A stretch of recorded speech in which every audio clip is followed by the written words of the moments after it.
Assalamualaikum warahmatullahi wabarakatuh. Hello everyone. Today I'm gonna presentate my group assignment, especially we are from group 3 about upholding of human rights in the reform era. But first, let me introduce myself and also my partner. My name is Aliana Fitriani and my partner is Winda Ismianti. And we are from Hasanuddin University Faculty of Law International class, and now we start the presentation. First of all, I will explain about our topic of discussion. The first topic is issues of human rights enforcement in Indonesia during the reform era. The second is types of human rights in Indonesia during the reform era. And the third is human rights enforcement efforts. And the last one is the role of the president in effort to uphold human rights in the reform era. Okay, the first topic is issues of human rights enforcement in Indonesia during the reform era. And there are four issues. The first is lack of understanding about human rights. The current lack of understanding of human rights is due to ideas that capture the understanding of human rights only from the formal side. Where on this side, human rights can only be seen in terms of what is written in the Declaration of Human Rights or as written in Law number 39 of 1999 concerning human rights. But basically, to achieve this enforcement, we should look at human rights from various dimensions. Why? Because in understanding human rights itself are embedded in various concepts such as a politic, law, sociology, economics, and the realities of today's society. And if this stage can be captured through a process of learning, understanding, appreciating, and ultimately believing in it, then we can make human rights an insight into national development. And the second issue is minority group rights are disturbed. Indonesia is a country which consists of various cultures, ethnicities, and races or ethnies. Therefore, sometimes this diversity creates a feeling of always upholding one's own values or ideologies. Our people still cannot fully accept the differences, which in fact consist of various ethnic groups, religions, beliefs, cultures, and also customs. This can be seen from the many disputes that characterize the reform era today caused by differences in our society.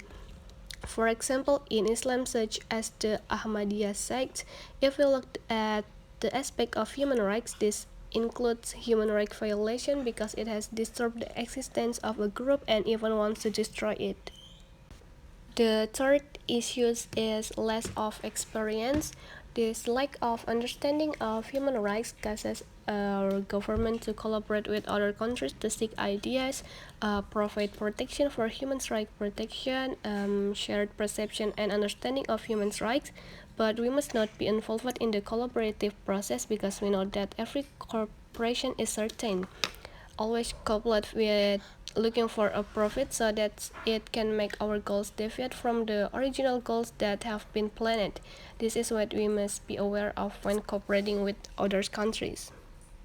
And the last issue is about poverty. Poverty is one of the inhibiting sources of achievement in upholding human rights because poverty is synonymous with minimal knowledge, while knowledge is closely related to education. And if our country is poor, it is clear that we are classified as a country with an educated society, and to understand human rights itself, we also need knowledge so that it's not difficult to accept a state rule. And the next topic of discussion we will talking about is types of human rights in Indonesia during the reform era. And there are three types. The first is political human rights, and every citizen who lives in a country that adheres to human rights can certainly experience the normal freedom that has been given. And an example of these human rights is freedom in politics, such as a freedom or the right to choose. And the second type is legal human rights. Every citizen has the right to receive their security guarantees, equal treatment before the law, and the right to legal protection. And the last type is social and economic human rights. In the economic field, the state of Indonesia is one of the countries that has abundant natural resources, and in social life, of course, interaction is needed, such as communicating with one another, because the social world is also a determinant of success. And the example of these human rights is with this human rights citizens have the right to determine and get education as well as the right to have and get a decent job. And in its enforcement, a statutory regulation that regulates the existence of human rights has emerged, namely Law Number 39 of 1999, in which there are several articles as follows.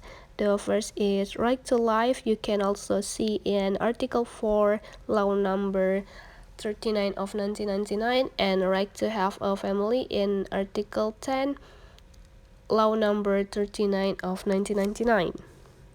Okay, the next presentation will be delivered by my partner, Winda Ismianti. Okay, next I'm gonna explain about human rights enforcement effort. First, human rights enforcement effort. Establishment of a national government commission.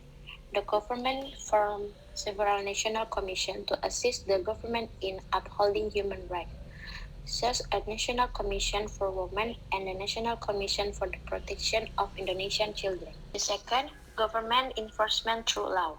Law as a guidelines for the life of society, and the state also have several links to human rights.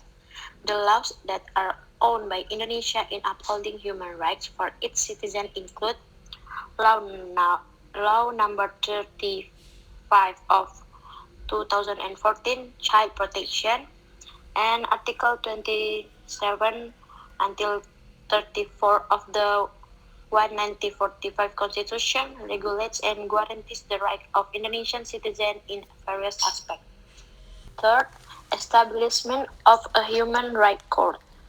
The Human Rights Court was established based on Law Number 26 of 2000 concerning human rights court. In carrying out its role, this court has a special role in adjudicating crime of genocide and crime against humanity. The role of the president in efforts to uphold human rights in the reform era. In the Indonesian constitutional system, the president plays the main role in administering the government. Article 4, paragraph 1 of the 1945 Constitution affirms that the president holds the power of government according to the Constitution. In addition, other powers in accordance with the position of the president are also attached to the position of head of state. Through decision-making power and police, the president can mobilize the apparatus to carry out investigation and prosecution of human rights violation. The president has the power to determine responsive and human developed police so that he continues to recognize humanity and as a legal person toward to the poor. Okay, I think that is our explanation about upholding human rights enforcement in Indonesia during the reform era. Hopefully all of you understand, and sorry if me or my partner have a word mistakes, whether intentional or not. That's all from us, and thank you for watching. Wassalamualaikum warahmatullahi wabarakatuh.